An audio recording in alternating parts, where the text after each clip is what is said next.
Hello అండి, అందరికీ నమస్తే. వెల్కమ్ టు చలాకి ముచ్చట్లు. అందరూ ఎలా ఉన్నారు? నేనైతే చాలా బాగున్నాను. ఈరోజు వీడియోలో అథెంటిక్ రసం పౌడర్ ఎలా ప్రిపేర్ చేయాలో చూపిస్తున్నాను.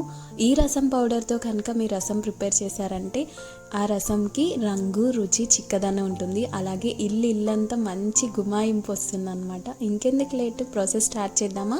ఫస్ట్ అయితే ఒక మందపాటి కడాయి పెట్టుకోండి. అందులో అరకప్పు దాకా కందిపప్పు, పావు కప్పు పచ్చెనగపప్పు, వీటి రెండింటిని యాడ్ చేసి మంచిగా ఫ్రై చేసుకోవాలి. కలర్ చేంజ్ అవ్వకుండా లో ఫ్లేమ్లో పెట్టి ఫ్రై అయితే చేసుకోండి. ఇప్పుడు ఇందులోనే 1/3 కప్ మిరియాలు. ఈ మెజర్మెంట్ కప్స్ అయితే అందరి దగ్గర ఉంటాయి కాబట్టి నేను మెజరింగ్ కప్స్తోనే చూపిస్తున్నానండి.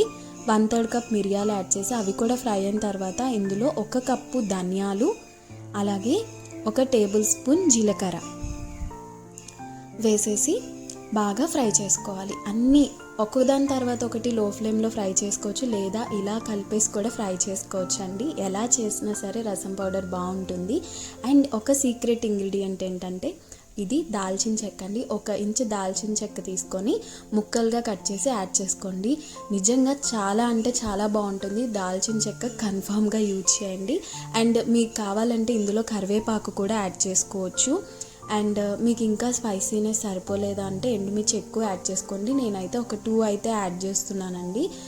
అండ్ ఎండుమిర్చి కొద్దిగా ఫ్రై అయిన తర్వాత 1 టేబుల్ స్పూన్ రైస్, నార్మల్ రా రైస్ అయితే యాడ్ చేసుకుంటున్నాను. ఈ బియ్యం వేయడం వల్ల ఏంటంటే రసంకి చిక్కదనం అయితే వస్తుందన్నమాట. దాల్చిన చెక్క వల్ల మంచి ఫ్లేవర్ ఉంటుంది. అండ్ రైస్ వేయటం వల్ల చిక్కదనం అయితే వస్తుందండి.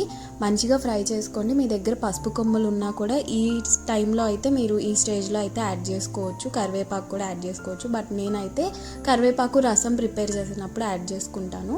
నా దగ్గర అయితే ప్రజెంట్ పసుపు కొమ్ములు లేవు. నేను నార్మల్ పసుపు అయితే యాడ్ చేస్తాను. ఇప్పుడు వీటన్నిటిని చల్లార్చి ఒక మిక్సీ జార్లోకి అయితే యాడ్ చేసుకోండి.